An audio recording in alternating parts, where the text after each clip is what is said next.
철저한 말씀 훈련으로 다음 세대를 세우고 가정을 회복시키는 순복음 산마교회에 다녀왔습니다. 2일 예장 백석총회를 시작으로 9월 한 달 동안 한국교회 정기총회가 잇따라 열립니다. 교단별 주요 안건과 전망을 짚어봅니다. 3.1운동 100주년을 맞아 북한 지역 교회와 3.1운동 역사를 조명한 특별한 전시회가 열려 눈길을 끕니다. 안녕하십니까. 구TV 뉴스입니다. 철저한 말씀 훈련으로 다음 세대를 든든히 세워가는 교회가 있습니다. 바로 경기 파주시에 위치한 순복음 산마교회가 그 주인공인데요. 부모들은 자녀와 말씀을 나누면서 가정이 회복됐다고 입을 모았습니다. 구TV 특별기획 복음이 희망이다. 이번 시간은 글로벌 선교방송단 선교방송교회인 순복음 산마교회에 다녀왔습니다.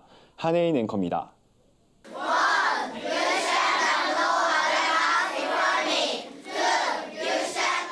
초등학생들이 한 목소리로 영어 10계명을 외우고 있는 이곳은 순복음 산마교회입니다. 아이들은 기도는 매일 30분 이상, 말씀은 한 장 이상 소리내어 암송하는 것을 목표로 합니다. 찬송가도 거뜬히 외웁니다. 단순한 암송에 그치는 것이 아니라 가정과 학교에서도 하나님과 동행하는 삶을 훈련받는 겁니다. 우리가 아이들을 교육할 때 가장 중요하게 생각하는 것은 하나님께서 태초에 말씀하셨던 것처럼 창세기 1장 26절에서 18절까지 사람을 만드는 훈련, 하나님의 형상으로 회복하는 훈련, 이것이 저는 가장 중요하다고 생각하죠. 순복음 산마교회 이일성 목사는 모세오경 아카데미를 통한 말씀 훈련을 강조했습니다. 모세오경 아카데미란 창세기에서 하나님의 주권 되심을 배우는 것을 시작으로 신명기에서 하나님의 말씀이 골수로 들어가게 하는 과정까지를 말합니다. 이를 반복해 훈련함으로 말씀의 생활화를 배우는 겁니다. 산마교회에선 어린 아이부터 장년 세대까지 모두 같은 말씀으로 함께 훈련을 받습니다. 성도들은 가정에서 자녀와 말씀을 나누기 시작하면서 가정이 변화됐다고 입을 모았습니다.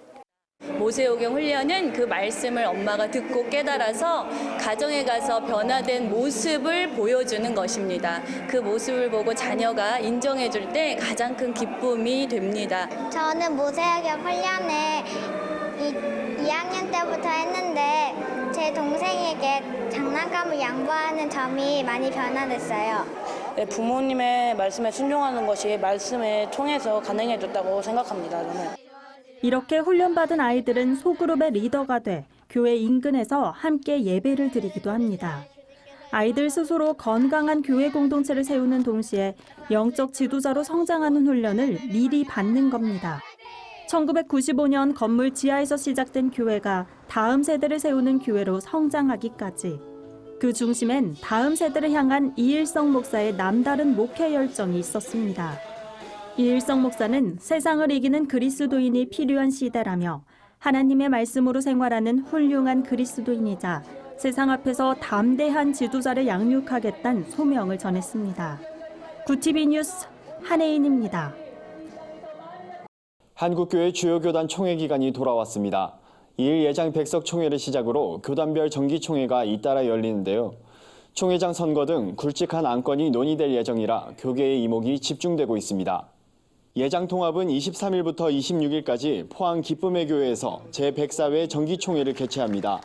총회장에는 현 부총회장인 백양로교회 김태영 목사가 추대될 것으로 예상됩니다. 세습금지법 폐지와 동성애 관련 헌의안, 청년들을 총대로 선출하는 비례대표제를 논의할 예정입니다. 예장 합동총회는 같은 날 시작해 27일까지 서울 충현교회에서 열립니다. 총회장에는 부총회장인 꽃동산교회 김종준 목사가 당선될 전망입니다.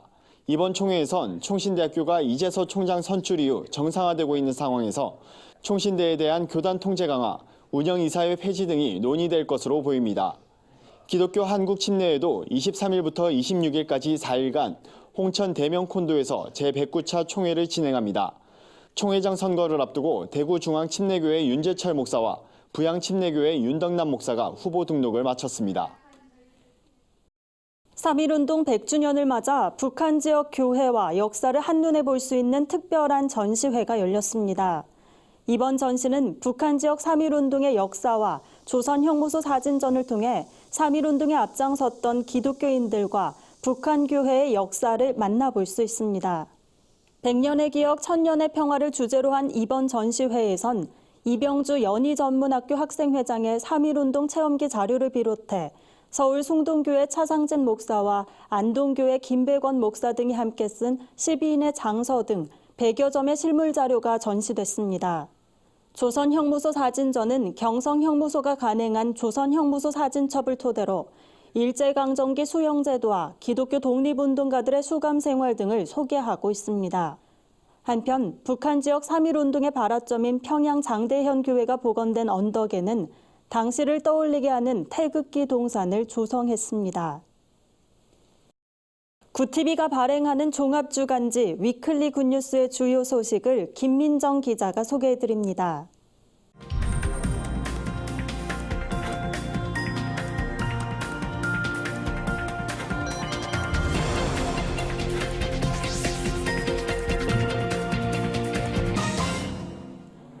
이번 주 주요 뉴스 브리핑입니다. 지구 산소의 20%를 생산하는 브라질 아마존이 죽어가고 있습니다. 기상 환경에 정치적 갈등까지 더해져 피해가 확산하고 있는데요. 구체적인 실태를 알아봤습니다. 교수 학부모들 사이에서 이른바 스펙 품앗이가 성행하고 있는 것으로 드러났습니다. 입시 불공정성을 둘러싼 논란이 제기되고 있는데요. 관련 내용 정리했습니다. 학교 폭력이 갈수록 심해지고 있습니다. 신체적 폭력에서 정서적 폭력으로 양상이 바뀌고 피해 연령도 점차 낮아지는 추세입니다. 대안은 없는지 살펴봅니다. 국내 이단 사이비 단체들이 한류 열풍을 타고 해외 포교에 적극 나서고 있습니다. 해외 선교사와 목회자들을 위한 한국교회 차원의 공동 대응이 시급하다는 목소리가 나옵니다. 지구의 허파라고 불리는 브라질 아마존이 산불로 죽어가고 있습니다. 지구 생물종의 3분의 1이 서식하고 있는 아마존 열대우림의 전체 넓이는 750만 제곱킬로미터에 달합니다. 이곳에서 지구 산소의 20%가 생산됩니다. 그런데 최근 산불로 아마존 9,500제곱킬로미터 이상의 면적이 불에 탔습니다. 현재 이 지역에 비가 거의 내리질 않고 있고 브라질이 건기여서 산불이 더 확산된다는 분석입니다. 여기에 브라질 정부의 늑장 진화도 한몫했다는 지적이 나오는데요. 환경 전문가들은 산불로 이산화탄소 배출이 늘어나면 지구 온도가 상승하게 되고 생태계 파괴로 추가적인 문제가 생길 것을 우려하고 있습니다. 조국 법무부 장관 후보자의 딸 조모 씨의 입시 특혜 의혹이 불거지면서 이른바 황제 입시, 황제 전형이 논란이 되고 있습니다. 교수 사회에서 스펙 품앗이가 공공연한 관행이 되고 있는 겁니다. 조 씨가 입시에 활용한 전형인 입학사정관제, 학생부 종합전형은 잠재력 있는 학생을 선발한다는 본래 취지와 달리 스펙 경연대회로 전락했다는 비판을 받고 있습니다. 때문에 학부모와 학생들 사이에선 대입 불공정성에 관한 지탄의 목소리가 높습니다. 학종에 치우친 수시의 비중을 줄이거나 평가 과정을 투명하게 공개하는 등의 개선책이 필요하다는 게 전문가들의 의견입니다. 국내 이단 단체들의 포교 전략이 달라지고 있습니다. 정통교회를 겨냥한 기존의 방식에서 비신자 전도와 해외 포교로 눈을 돌린 건데요. 이단에 대한 경계가 확산하면서 국내 교세 확장의 한계를 느낀 것으로 풀이됩니다. 이들 전략의 핵심은 한류 열풍입니다. 한국 브랜드의 화장품 가게나 문화 교류를 앞세운 카페, 한국어 교실을 운영하면서 신도를 포섭하는 것이 대표적인 수법입니다. 특히 이단 전문가들에 따르면 최근 중국 정부가 한국발 이단들의 교세 확장이 두드러지면서 대책 마련에 나섰다고 하는데요. 한국교회도 해외에서 사역하는 선교사와 목회자들을 위한 구체적인 대응이 시급해 보입니다. 추석 연휴를 앞두고 여행 계획하시는 분들 많을 텐데요. 일본 제품 불매 운동이 장기화되면서 일본 관광이 급격히 줄어들고 있습니다. 한 소셜 커머스 업체에 따르면 추석 연휴 주간 항공권 예약 내역을 분석한 결과 일본으로 가는 항공권 예매 비중은 지난해 동기 대비 60%에서 70% 이상 감소했는데요. 이러한 비율은 앞으로도 더 높아질 것으로 전망됩니다. 한국인 관광객의 비중이 절대적으로 높은 일본의 지방 소도시들의 경우 경제적인 타격을 피할 수 없을 것으로 보입니다. 지금까지 위클리 뉴스 브리핑이었습니다. 오늘의 사회 이슈를 박은결 기자가 종합해드립니다. 오늘의 이슈 포커스입니다. 우리나라가 차세대 첨단 소재로 주목받는 은나노 물질과 그래핀에 대한 국제 표준을 획득했습니다. 산업통상자원부 국가기술표준원은 한국이 국제표준화기구에 제안한 그래핀 2차원 물질의 특성 및 특성별 측정 방법과 은나노 입자의 특성 및 측정 방법이 국제표준으로 제정됐다고 밝혔습니다. 특히 은나노 입자 관련 국제표준은 일본이 수년 전부터 기술을 선도해온 분야인데 한국이 주도권을 확보했다는 평가를 받습니다. 사흘간 북한을 방문한 왕이 중국 외교 담당 국무위원 겸 외교부장이 김정은 국무위원장을 만나지 않은 채 귀국했습니다. 노동신문에 따르면 왕 국무위원은 이수용 당 국제담당 부위원장과 담화를 갖고 북미 실무 협상과 한반도 정세, 미중 무역 전쟁과 홍콩 문제 등 양국 현안에 대해 의견을 교환했습니다. 올해도 전국의 주요 대형마트 점포 중 70% 이상이 추석 전날이나 직전 일요일에 문을 닫을 것으로 보여 소비자들의 불편이 예상됩니다. 서울, 인천, 대전, 대구, 부산 등 대부분 지역은 추석 직전 일요일인 8일 또는 추석 바로 전날인 12일이 의무 휴업일로 지정됐습니다. 이는 유통산업발전법상의 의무 휴업 규정에 따른 것으로 지역마다 의무 휴업일이 조금씩 다르기 때문에 소비자들이 미리 확인해야 합니다. 구TV 뉴스 박은결입니다. 글로벌 선교방송단과 함께하는 교계 소식 전해드립니다. 헤브론 교회 이영희 교회 기자가 보내온 소식입니다. 스포츠를 통해 문화 선교 사역을 하고 있는 월드 헤브론이 시국의 축구 선교사를 파송했습니다. 월드 헤브론은 최근 한국기독교 축구선교연합회와 함께 선교사 파송 예배를 드렸습니다. 월드 헤브론 상임회장 유영수 목사의 사회로 진행된 예배에선 사단법인 사랑받 선교회 이사장 권태일 목사가 말씀을 전했습니다. 예배와 함께 한국기독교 축구선교연합회와 조이선교회의 축하 경기도 진행됐습니다. 구TV 부울경 본부에서 보내온 소식입니다.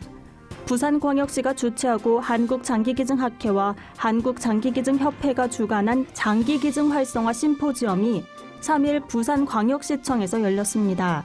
한국장기기증협회 구정회 명예이사장은 장기기증에 대한 올바른 인식과 제도적 개선을 통해 더불어 함께 사는 생명이 넘치는 부산이 되길 바란다고 전했습니다. 토론자로는 한국장기기증협회장 강치영 박사, 한국장기기증원 복춘희 지부장, 법무법인 한올 대표 김미애 변호사 등이 나섰습니다. 교회개혁실천연대와 평화나무가 예장합동과 통합총회 참관단 출범 기자회견을 엽니다. 기자회견은 10일 오전 11시에 서울 벙커 1교회에서 진행됩니다. 평화나무 김용민 이사장과 웨스트민스터 신학대학원 대학교 강호숙 교수가 발제자로 나서 교단별 주요 현안에 대해 발표할 예정입니다. 이상으로 뉴스를 마칩니다. 구TV 뉴스는 인터넷 신문 데일리 굿뉴스를 통해서도 보실 수 있습니다. 시청해주신 여러분 고맙습니다.